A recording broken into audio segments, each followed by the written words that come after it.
Buenas tardes a todos, doctor, buenas tardes, muchas gracias. El tema nuestro se basó básicamente en la patología dual en pacientes ingresados en el Hospital Psiquiátrico Humberto Ugalde Camacho CRA durante los últimos 5 años, es decir, el periodo de 2007 al 2011.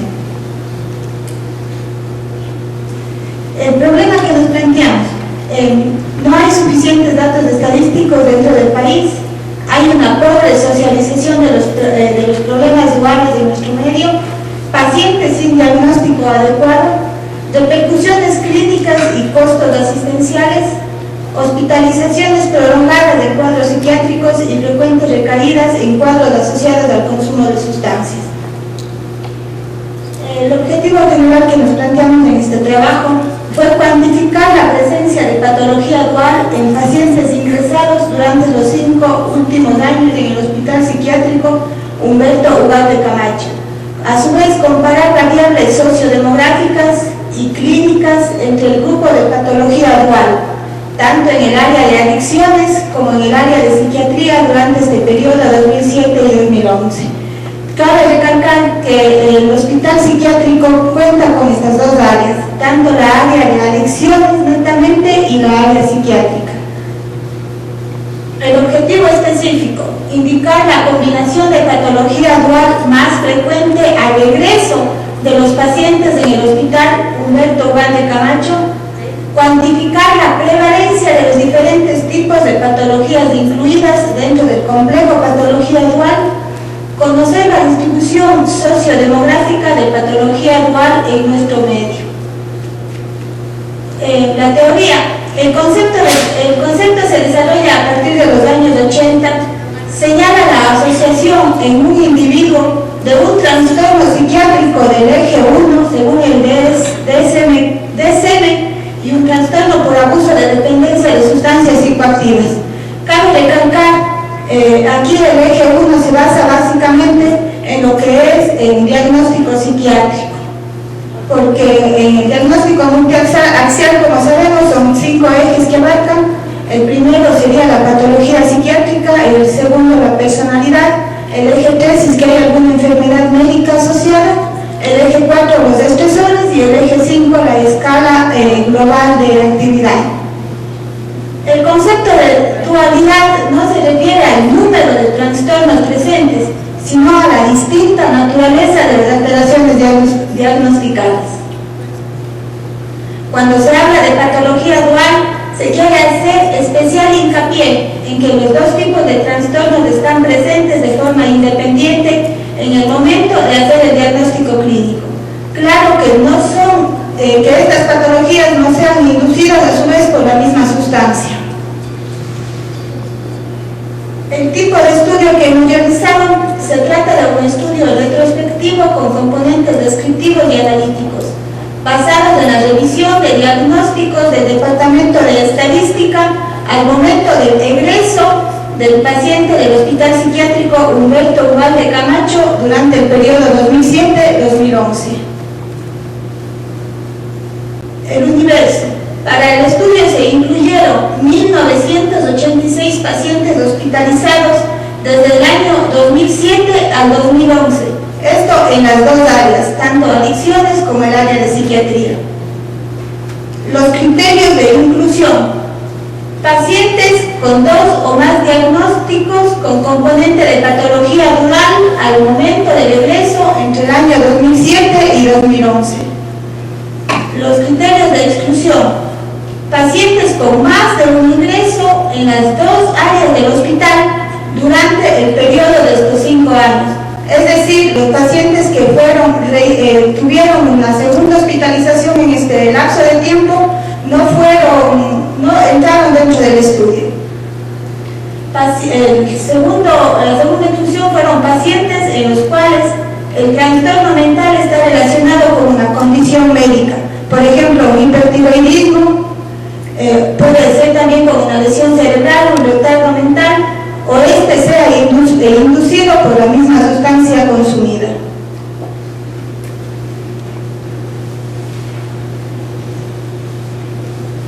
Buenas noches, yo les voy a hablar acerca de los resultados del estudio.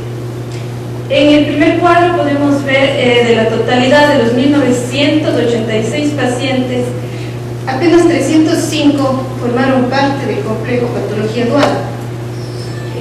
Siguiente. Aquí vemos en el gráfico patología dual, apenas de esos 1986 pacientes, el 15% apenas pertenecen a patología dual y una gran mayoría, el 85%, no está diagnosticado como patología dual.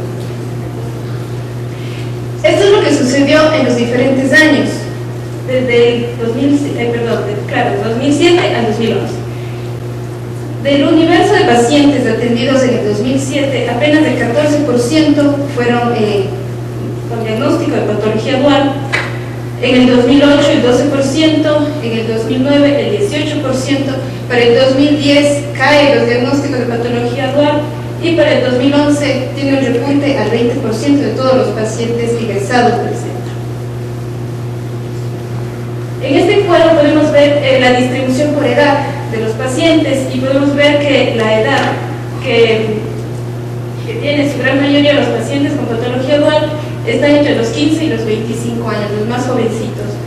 Los que siguen son entre 36 y 45 años con el 20% de la distribución total. Aquí podemos ver que el sexo que predomina en patología dual es el sexo masculino frente al sexo femenino. Bueno, las cantidades que vemos ahí es el número de pacientes, 247 hombres y 58 mujeres. Por ocupación, en el momento del egreso nos fijamos en que el paciente tenía un empleo, si estaba empleado, desempleado o era un estudiante.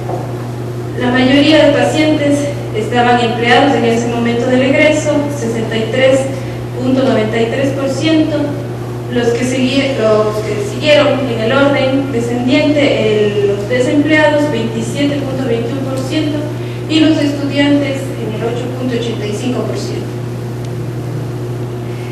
Aquí podemos ver el estado civil de los pacientes con patología dual y nos podemos fijar que solteros y casados son los que predominan. Más o menos estaban entre los solteros del 44% y los casados en 40% y el resto pertenece a unión libre, divorciados. La distribución por el lugar de residencia. Como obviamente nuestro centro se encuentra en la provincia de La Suay, es donde más pacientes hubieron de residencia en La Suay, seguido por la provincia de Cañar, segundo puesto El Oro, después Cañar, Loja, el que dice otros son varias provincias, estaba Galápagos, Catatumba, Bolívar, bueno, donde había uno o dos pacientes, entonces jóvenes. Y aquí podemos ver la distribución por sustancia, cuál fue la sustancia más frecuente que encontramos como de patología dual, y fue el alcohol, en un 56.7% que lleva el primer puesto. La siguiente fue pacientes diagnosticados con trastorno de dependencia múltiple, que con mucha frecuencia se unen tres sustancias, alcohol, cocaína y marihuana. Bueno, aquí podemos ver un gráfico, el alcohol, 171 pacientes, y dependencia múltiple, 98 pacientes. La distribución por trastorno mental.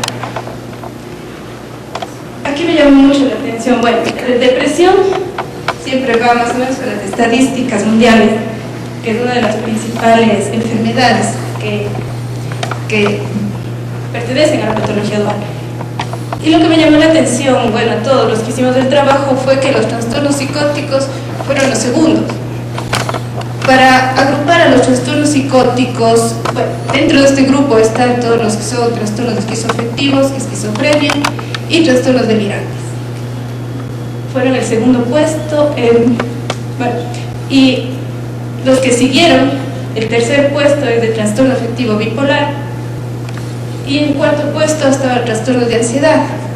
En estos ubicamos fobia social, estrés postraumático, ansiedad generalizada principalmente. Ya, en este cuadro podemos ver el cruce entre sustancia y trastorno. Y nos podemos dar cuenta que de los 9 trastornos más relevantes que se encontraron en estadística, el alcohol es uno de los que más está relacionado con trastornos mentales. Le sigue patología múltiple, dependencia múltiple, además que nicotina. Bueno, los que están con negrita son los que con más frecuencia han habido cruces, digamos así. Alcohol con depresión, dependencia múltiple con depresión, alcohol con trastornos psicóticos y patología múltiple con los trastornos psicóticos, y nicotina obviamente con trastornos psicóticos. Conclusiones. Los hallazgos indican que existe menos de la cuarta parte de diagnóstico de patología dual al ingreso del paciente en los últimos 5 años en el programa. En el año 2011 se tuvo mayor registro de diagnósticos de patología dual, llegando al 20%. Los datos sociodemográficos que se evidenciaron con más frecuencia son jóvenes varones entre 15 y 25 años, solteros, con empleo, residentes en Azuay, que con mucha frecuencia consumidores de alcohol, y la patología psiquiátrica más frecuente fue la depresión. Es un reto diagnóstico y terapéutico en la población de pacientes adictos y psiquiátricos, pues en ocasiones tienden a sobreponerse ambas condiciones psicopatológicas. Como recomendaciones, tenemos la necesidad de disponer de instrumentos clínicos de cribado válidos y fiables que permitan detectar la presencia de trastornos psiquiátricos en pacientes consumidores de sustancias y viceversa, mejorar el registro de diagnósticos de las epicrisis de pacientes al momento del egreso en una hospitalización. Se ve que hay mucho subdiagnóstico. Otra recomendación que vimos es la formación periódica de todos los profesionales sanitarios implicados en el ámbito de la salud mental en el conocimiento y manejo de patología dual. Falta mucha motivación desde los organismos rectores de salud públicos y privados para promocionar y difundir patología dual. Además, falta trabajo en proyectos y grupos locales del centro de especializados. Buenas tardes. Agradeciendo al comité organizador por la oportunidad que nos han concedido para compartir un trabajo que se gestó en torno a un estudio de posgrado que hemos realizado con la dirección justamente del doctor Guido Pilos aquí presente y la colaboración de mi esposa, que hasta ahora continuamos en algunos colegios trabajando de manera voluntaria. Se trata de comparar a través de un estudio cuasi experimental la eficacia que tendría dos técnicas, llamémosle de esta forma, para prevención de abuso de drogas en estudiantes del Colegio Daniel Córdoba Toral en específico. Esta idea, insisto, se cristalizó después de haber hecho trabajos similares en 3 colegios anteriores, todos acá en Cuenca, uno en Azogues, donde trabaja mi esposa. Los antecedentes fueron que en el año 2005 el CONCEP plantea ya a través de una encuesta nacional que realizó en el país que el inicio del consumo de sustancias y la frecuencia cada vez se presenta de manera alarmante y cada vez a menores edades. Se contaba por otro lado con una base de datos ya en el colegio con diagnósticos establecidos en base a muchos estudios, tanto de tesis de pregrado, de posgrado y el mismo trabajo que nosotros veníamos desarrollando. Por otro lado, la tesis de la doctora López en la maestría de intervención de maestría sobre salud integral del adolescente utiliza en el colegio Antonio Ávila un test para medir conocimientos, actitudes y prácticas que nos motivó para también emprender por ese lado con una intervención en este colegio que estamos presentando. Y finalmente a nivel mundial con estudios de ensayos clínicos controlados a través de revisiones sistemáticas y sobre todo de este metaanálisis que en el año 2011 Bender concluye sobre muchos resultados, algunos de ellos francamente contrastantes, en el sentido de que habría beneficio con una u otra técnica que en otros estudios en cambio son rechazados, etc. Entonces hizo que nuestra inquietud se plasme en esta pregunta: ¿cuál es la eficacia del grupo de autoayuda en relación a psicoeducación para abuso de drogas en los adolescentes del colegio mencionado? Nos vamos a referirnos al grupo de autoayuda, a la acción que realizan los mismos estudiantes previamente capacitados, previamente entrenados en temas que ya posteriormente en el programa vamos a mencionar, y a psicoeducación por otro lado.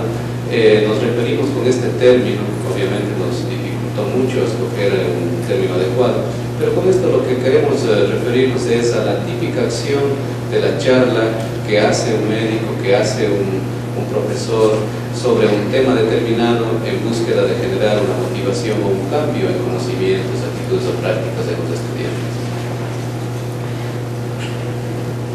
Nos justificamos nuestro trabajo en el sentido de que hay una ausencia de intervención y prevención y el tratamiento específico para este grupo etario. Queríamos, por otro lado, disponer de información propia sobre la eficacia de estas dos técnicas de intervención y obviamente nos planteamos que sí vamos a conseguir un impacto científico y social.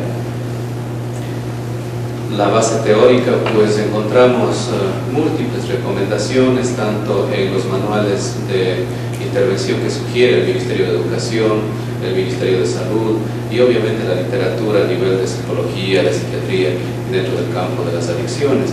Dentro de ellos tenemos algunos elementos que se deberían tener en cuenta, obviamente, para actuar desde el lado positivo, en el sentido de que no vayamos más bien a generar temor por un lado o inquietud por otro, informando sobre efectos de drogas, sobre consecuencias, etc., sino más bien fortaleciendo sus mecanismos de defensa, sus competencias sociales, etc.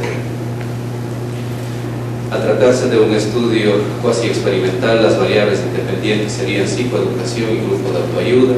La variable dependiente son la calidad de conocimientos, actitudes y prácticas sobre abuso de drogas.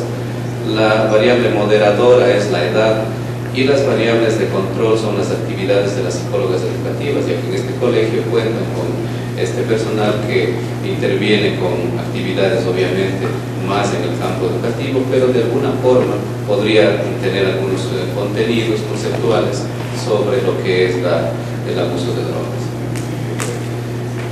Nos planteamos una hipótesis de una cola, en el sentido de que el grupo de autoayuda tendría mayor eficacia en relación a psicoeducación para el abuso de drogas en los adolescentes del colegio.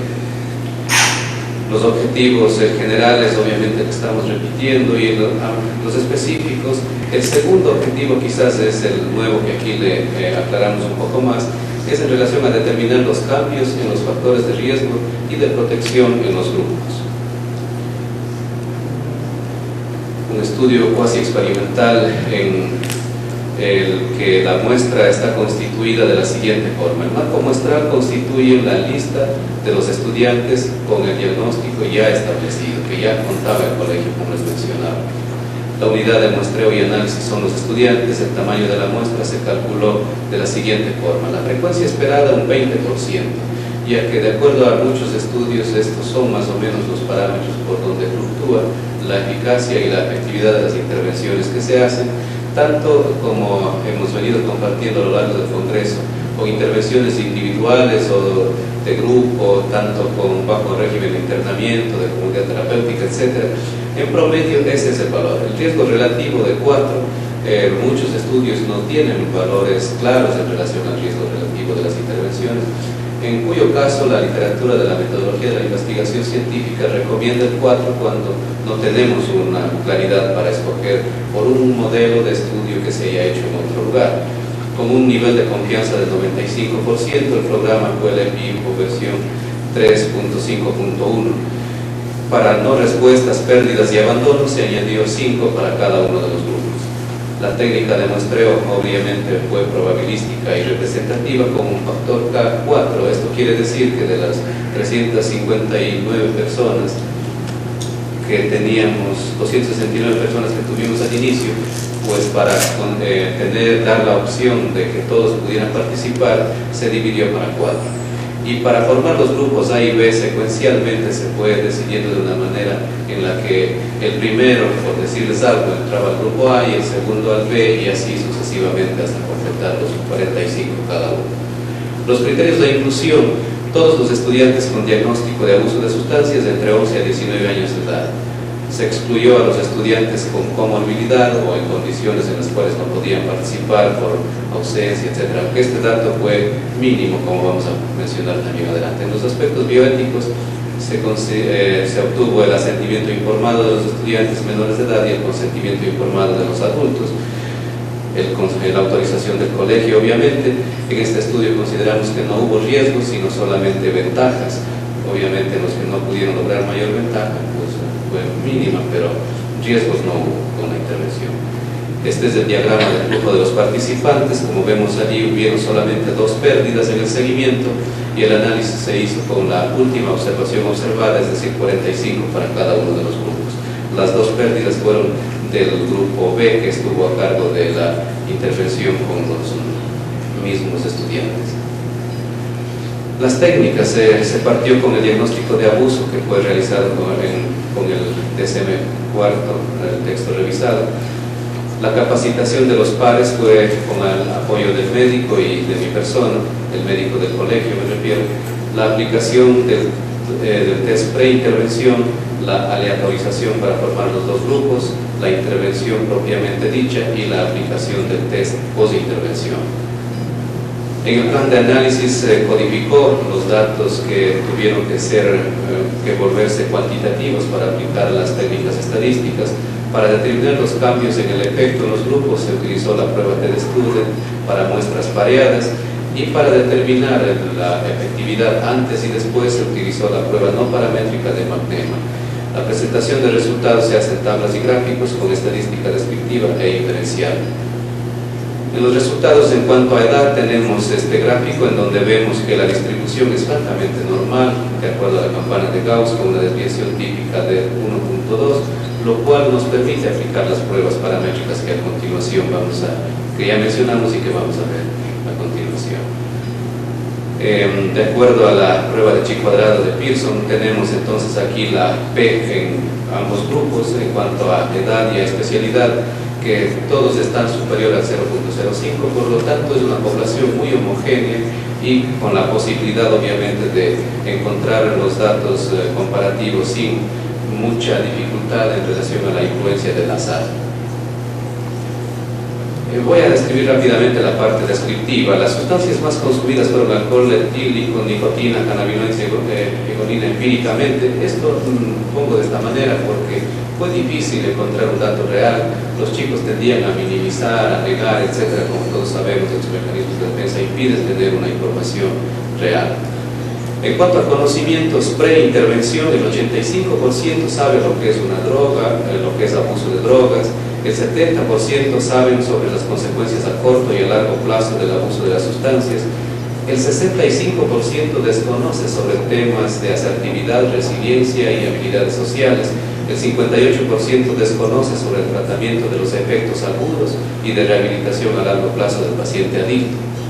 En cuanto a actitudes, el 98% considera que un joven no debe consumir nunca. Este es un dato muy interesante y muy bueno, ¿no? Las respuestas restantes fueron inadecuadas en el sentido de que no sabría qué decir, no sé, etc. Y en cuanto a prácticas, preintervención también, la mayoría son respuestas inadecuadas. Por ejemplo, no sé, no haría nada, ninguna acción, etc. En relación a los conocimientos, actitudes y prácticas de los grupos, considerando que fueron 27 preguntas que evaluaron estos 3 componentes, y de acuerdo a una calificación que decidimos previamente en el sentido de que si obtenían 0 a 19 puntos le íbamos a considerar malos conocimientos, actitudes y prácticas, 20 a 39 puntos regulares y más de 40 puntos buenos conocimientos, actitudes y prácticas. En este sentido, todos los chicos obtuvieron malos conocimientos, actitudes y prácticas, como veremos después en los gráficos. Y en la parte de posintervención se observó en cuanto a conocimientos un cambio evidente en relación a los temas de resiliencia y asertividad. En esto, pues cada uno de estos componentes tenía los contenidos sobre lo que es el concepto de esta de resiliencia, asertividad, por ejemplo, los tipos, sus ventajas, desventajas, la forma de aplicarlos, etc. En cuanto a actitudes, no se logró mayor cambio en desarrollar la solidaridad, la preocupación por su compañero, etc. Allí algunas preguntas que ellos manifestaron. Y en cuanto a prácticas, hubo mínimo cambio y difícilmente cuantificable, porque para medir esta parte nos planteamos al inicio hacerlo en relación a la frecuencia de consumo, a la cantidad de consumo, lo cual, como mencioné antes, fue difícil. En la parte entonces inferencial de este estudio, comparando las medias, tanto antes y después de la intervención, tenemos que en el grupo de psicoeducación, los conocimientos, actitudes y prácticas, tanto antes y después, antes tenemos con azul, después con rojo. Un dato interesante es que las actitudes estuvieron un poco desarrolladas antes de la intervención y se fortaleció bastante y se consiguió, como todos conocemos, pues más o menos hacer esta curva de lo que normalmente ocurre. Tenemos muchos conocimientos, pero pocos son los que llevamos a la práctica, ¿no? Y en relación al grupo de autoayuda sucede algo parecido, muy similar la distribución de los datos. Con la comparación entonces en relación a las respuestas de conocimientos, actitudes y prácticas antes y después, y obteniendo el intervalo de confianza y el valor de P, tenemos allí datos muy interesantes. Como vemos, el conocimientos y actitudes en el grupo de psicoeducación muestran una diferencia estadísticamente significativa, el valor de P menor a 0.05, y en cuanto a al grupo de autoayuda de igual manera, como vemos allí en los datos. Y para comparar entonces esta eficacia, tanto antes como después, de acuerdo a la prueba de McNemar, tenemos allí entonces que con una significancia exacta bilateral, la significación pues de la preintervención y postintervención del grupo A nos da un 0.078 y del grupo B tenemos un 0.03. Esto significa que la intervención con ayuda de ellos mismos resultaría mejor. En esta tabla obviamente se resumieron los datos, porque aquí faltaría presentar cuánto exactamente se obtuvo de cada uno de los tres componentes: conocimientos, actitudes y prácticas. Y obviamente, como mostramos en las tablas anteriores, son las actitudes, como vemos en cuanto al grupo de autoayuda, la que más cambio determinaría ya en la evaluación de la comparación antes y después. Y vemos allí el P 0.000 indefinidamente. Los contenidos desde lo positivo y mejor por pares es lo que se encontró como un hallazgo interesante en este estudio. Se mejoran más las actitudes, pero poco los conocimientos y casi nada las prácticas. La debilidad es que el estudio se realizó en un tiempo relativamente corto. Como todos sabemos aquí, que las intervenciones tienen que durar mucho más tiempo que el que nosotros hicimos. La muestra fue adecuada para la intervención, pero muy difícil complacer para lo que es las técnicas desde el punto de vista de la psicoterapia. Imaginémonos aquí con una intervención a 45 jóvenes, difícil controlar la asistencia, la participación más bien, porque algunos dormían, otros no se molestaban entre ellos, etc. Desde el punto de vista de la psicoterapia, los grupos tienen que ser pequeños, como todos sabemos. La mejor variable dependiente, que son las prácticas, en nuestro estudio no fue posible, no fue confiable. Los criterios que nos planteamos fueron muy exigentes. Quizás esto para un futuro estudio podría hacerse de una manera en donde se incluyan más categorías para poder hacer más visibles las transiciones entre un estado a otro. Y como al inicio mencionamos, pues también son resultados que van en correlación con el metaanálisis que se mencionó. Concluyendo, la fortaleza de este estudio es que solamente se perdieron 2 casos. Esto se debe obviamente porque la población está cautiva allí con una asistencia obligada, digamos, a las clases, y en medio de eso obviamente puede participar con estas reuniones que se hizo. La población tenía una problemática muy compleja, con algunos de ellos con rasgos de antisocialidad, etcétera, que obviamente dificultaron una intervención que pueda ser homogénea. se obtuvo cambios estadísticamente significativos en conocimientos y actitudes y no se obtuvo muchos cambios en las prácticas, insisto en esto. Finalmente, entonces, se rechaza la hipótesis nula, es decir, la intervención con la modalidad de autoayuda a cargo de los pares resulta más eficaz para la prevención de abuso de sustancias frente a psicoeducación en nuestra muestra estudiada. Sin embargo, la significación clínica pienso que es lo más importante, ya que si se vio esto, pues, en relación al estado de bienestar que sentían los mismos chicos, los padres de familia, en algunos casos fue necesario también trabajar con ellos, aunque esto ya no fue parte del estudio, sino de la actividad que desarrollamos en ese colegio. Entonces, con esta última parte, pues estaríamos también cumpliendo con el segundo objetivo específico que nos planteamos. Y para terminar, en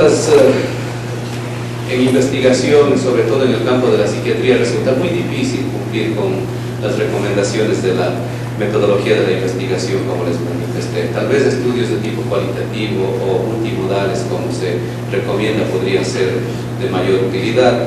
Para lograr una adherencia a los estudiantes en este colegio eran de carrera técnica, entonces de pronto decíamos, conversando con la trabajadora social, los profesores, podría a lo mejor motivar más si es que los que intervienen haciendo la actividad fuesen acciones que cuenten como tesis o como algún trabajo importante dentro de sus calificaciones a obtener, y los colegios, independientemente de la especialidad, deberían contar con talento humano capacitado para poder afrontar estas problemáticas cada vez más frecuentes en nuestro medio. Muchas gracias. Buenas noches, quiero agradecer por el espacio para poder dar a conocer las investigaciones que estamos haciendo. Es muy importante para las personas que estamos iniciando en el aspecto de la investigación tener estos espacios. El trabajo que hicimos de un equipo con el doctor Guido Pinos y con la colaboración del estudiante Tatiana Criollo. Hicimos un trabajo sobre el síndrome disejecutivo en pacientes del CRAP en el periodo desde julio a septiembre. Realmente la investigación todavía está pendiente, tenemos ya datos para presentarlos acá, pero todavía tenemos datos que podemos seguir analizando porque fue un trabajo bastante amplio que tenemos todavía para seguir discutiendo.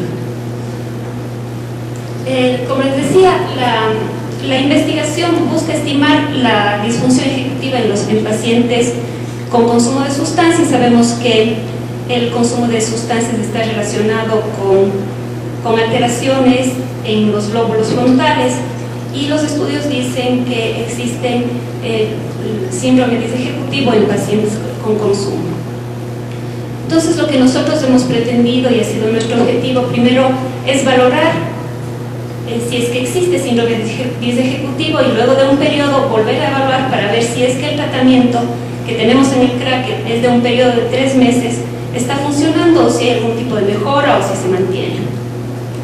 Y para esto utilizamos 3 test, que también fue un problema la selección de test, ya vamos a ir viendo por qué, pero escogimos el DSP, el NeuroSi y el Venter. Voy a hablarles un poquito sobre el síndrome disejecutivo, son solamente 2 diapositivas porque creo que es importante. Justamente en el taller de ayer hablamos bastante con el doctor Dorado sobre este aspecto y veíamos que coincidía mucho con el estudio que habíamos hecho. Pusimos este concepto que es el más cercano a la investigación que nos habíamos propuesto. El síndrome disejecutivo es un conjunto de alteraciones en las que podemos mencionar sobre todo las dificultades para el inicio, para la interrupción y para el mantenimiento o el reinicio de la conducta, problemas en lo que es la atención, problemas en la desinhibición, dificultad para generar alternativas y déficit en el establecimiento de planes de acción orientados a metas.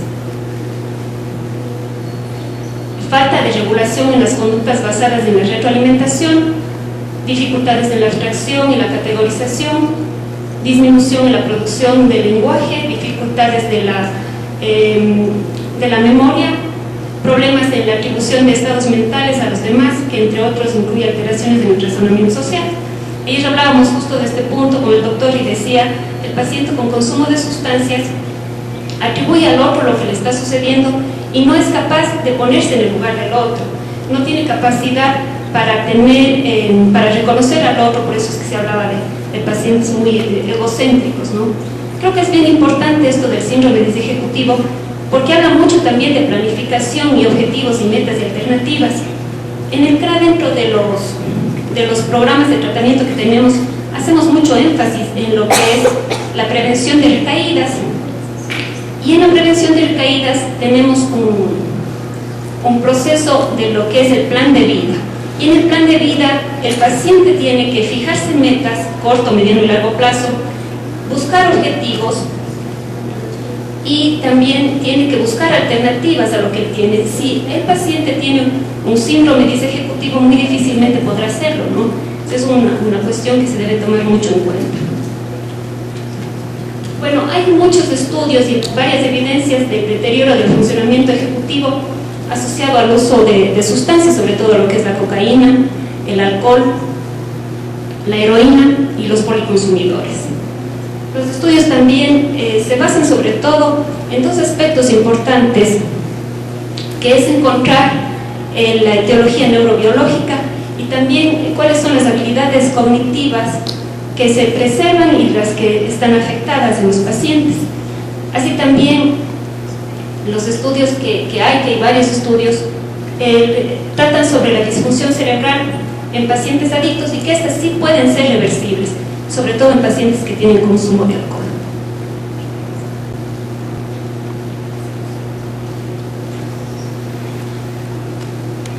Bien, en lo que es la metodología e instrumentos que nosotros aplicamos, primero, bueno, es un estudio descriptivo. La muestra estuvo conformada por 34 pacientes, que era el universo total de los pacientes que estuvieron internados en julio y que ya habían pasado por un proceso de desintoxicación para que no incida en las muestras, ¿no? Y como criterio de inclusión tienen el eje 1 como dependencia o uso de sustancias. En nuestro caso, los 34 pacientes tienen dependencia de sustancias. La muestra final estaba compuesta por 34 pacientes, de los cuales teníamos de varones el 85% y el 5% de mujeres. El rango de edad que tuvimos fue desde los 17 hasta los 69 años de edad, y la droga principal, como veremos, es el alcohol. Hay un dato interesante, que el 55% de pacientes ya habían tenido tratamiento anterior, no solamente en el centro, sino en otros centros. La aplicación de los test, como había dicho, utilizamos el NeuroSi, el Bender y el DEX-SP. El primer test se evaluaba cuando el paciente estaba en condiciones, más o menos al primer mes de estar, para que no haya problemas en el test o alteraciones porque estaba intoxicado. Y luego de 60 días se aplicaba se hacía el retest para ver cómo habían evolucionado, qué cambios había.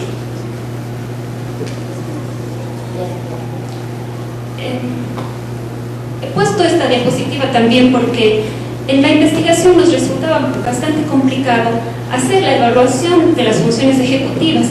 Primero, dar un concepto de síndrome disejecutivo es variado, ya que algunos autores ponen énfasis, por ejemplo, en la capacidad de planificación, otros ponen énfasis en lo que es memoria. Entonces, si el proceso era complejo de definirlo, estaba mucho más complejo evaluarlo. Pero creo que hemos hecho un análisis de los test que nos van a servir para esto.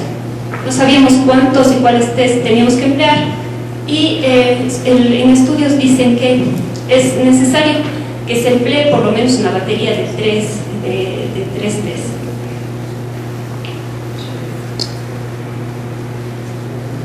Como habíamos dicho, pues, si es que las funciones ejecutivas en el síndrome disejecutivo tiene diferentes conceptos dependiendo de los autores. Igual, unos test también hacían mayor énfasis en lo que es la capacidad organizativa, otros en la capacidad de planificación, otros en lo que es la memoria y otros en la que es inhibir respuestas.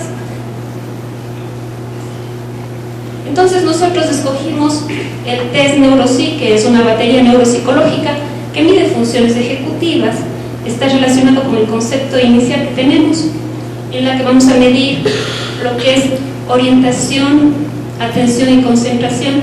Ahí al lado está con qué pruebas o con qué subtest lo hacemos. Codificación, lenguaje, lectura y escritura, funciones ejecutivas, funciones de vocación. Este test es un test que toma partes de otros subtests que son muy probados, ¿no? Este es una batería española y es de fácil uso. El tiempo también que se utiliza es corto. Entonces tenemos en el NeuroPsy, tenemos subtest del test de Rey, del test de Weiss. Bien, también utilizamos el test de Bender. La función del test de Bender es el examen de las funciones gestáltica, visomotor, y sobre todo está es diseñado para detectar desajustes madurativos y sus consecuencias en problemas emocionales. Nosotros lo utilizamos para esta investigación para revisar si es que hay algunos defectos cerebrales orgánicos, como lo que es la sugerencia de lesión cerebral o lesión cerebral. Y los ítems que utilizamos de este test, porque este test tiene tres ítems claros, ¿no? Hay lesión cerebral, indicadores emocionales y de personalidad. Y los que usamos fue, agrupando igual, planificación y organizar material, impulsividad, la perseveración y la dimensión de la emocionalidad. Utilizamos también el DEX-SP. Este es un cuestionario bastante simple con ítems muy sencillos de responder. Por ejemplo, dice, me olvido frecuentemente de las cosas, entonces ahí está más o menos evaluando lo que es memoria, ¿no?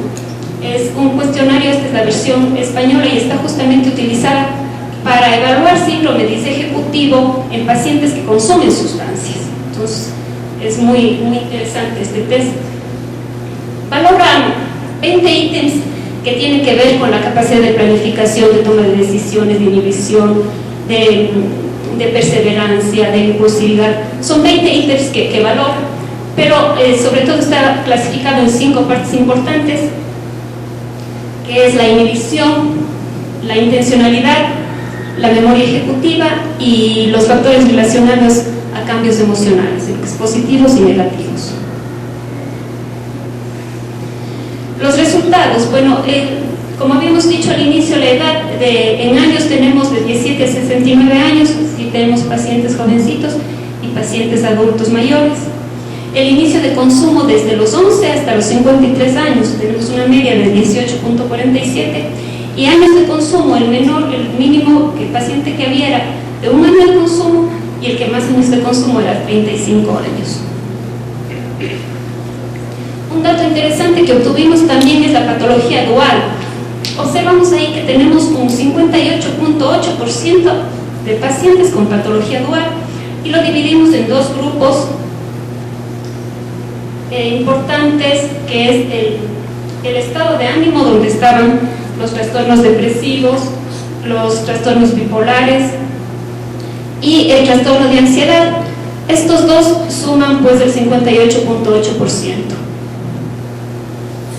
En la ocupación encontramos que el 20.6% son pacientes que no tenían ocupación, que estaban desempleados.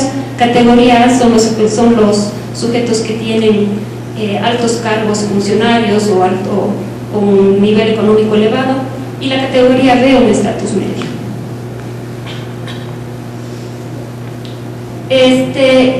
Dentro de los datos fue curioso esta coincidencia. No tuvimos pacientes que no habían asistido, o sea, todos tenían algún tipo de instrucción. La que prevalece sobre todo es la superior completa. Entonces hemos tenido pacientes que han tenido ya estudios, ¿no? Superior completa, superior incompleta, que son lo que hace el mayor porcentaje, y secundaria también. Entonces son pacientes, la mayoría que han tenido su educación, ¿no? Otro dato importante que obtuvimos es que de la muestra total que hemos tenido, el 88% de los pacientes consumen alcohol, más o menos lo que habían expuesto las compañeras que dieron la primera investigación. Aquí tenemos una tabla de distribución.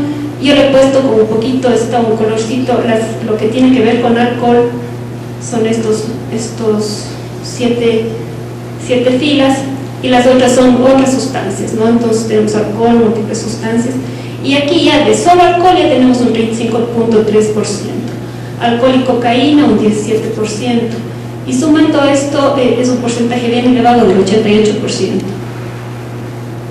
Un dato también importante es la nicotina. Aquí casi todos teníamos nicotina. Sin embargo, el alcohol sigue siendo la droga primera de utilización. Bueno, entonces vamos a ver el análisis que obtuvimos con la aplicación de los test.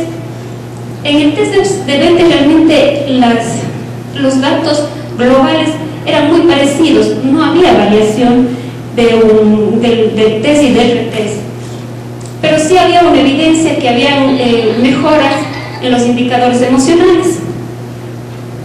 En esta tabla podemos ver los datos en la primera evaluación y en la segunda evaluación. En la sugerencia de organicidad, la organicidad casi no cambia, ¿sí?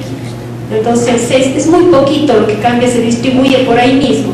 No hay muchos cambios. Vamos a ver que en los indicadores emocionales hay muchos cambios. Mire, aquí vemos que, por ejemplo, los problemas afectivos de 17 personas, que era un 50%, esto disminuyó al 12%. Y que no existen problemas afectivos del 6% del 18% al 38%. Eso quiere decir que disminuyeron los problemas afectivos en ese periodo. Bien, en la evaluación del NeuroSeed, este nos da una evaluación global y también nos da evaluaciones por subtest.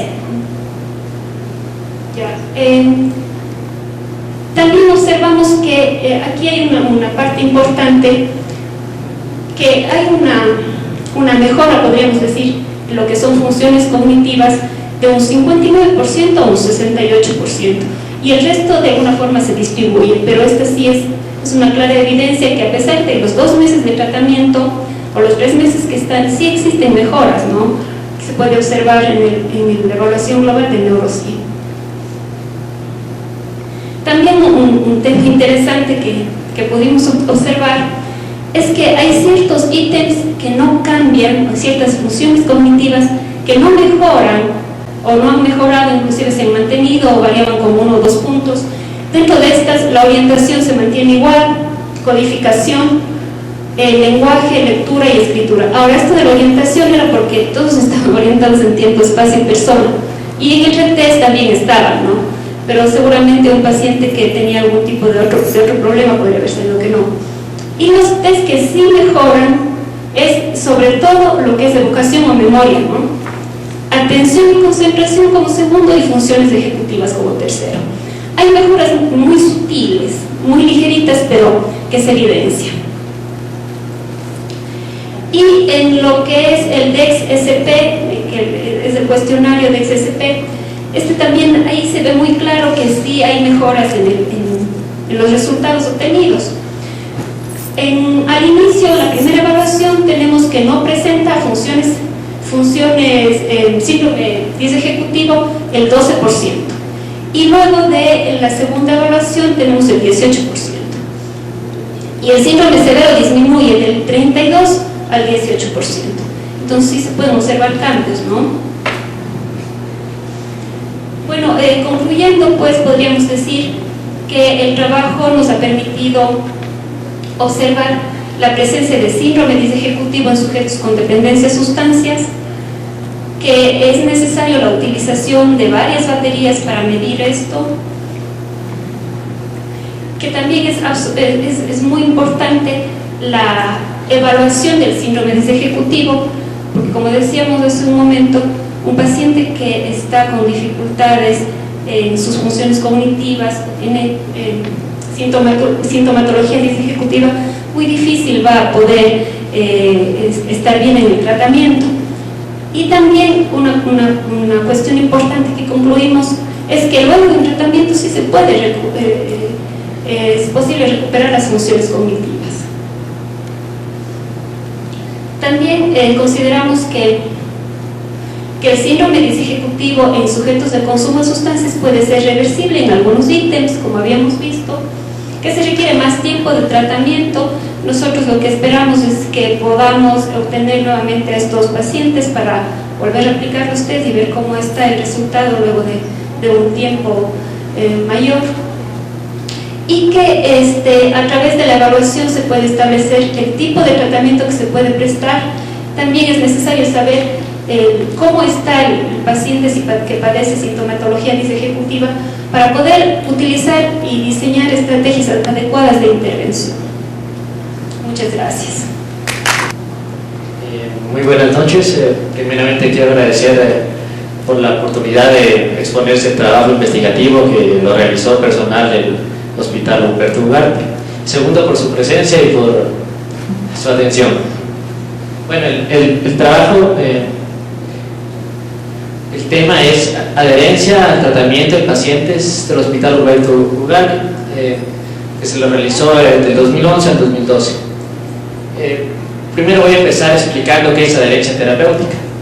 Según Di Matteo y Di Nicola, conceptualizan la adherencia como una implicación activa y de colaboración voluntaria del paciente en un curso de comportamiento aceptado de mutuo acuerdo con el fin de producir un resultado preventivo o terapéutico deseado.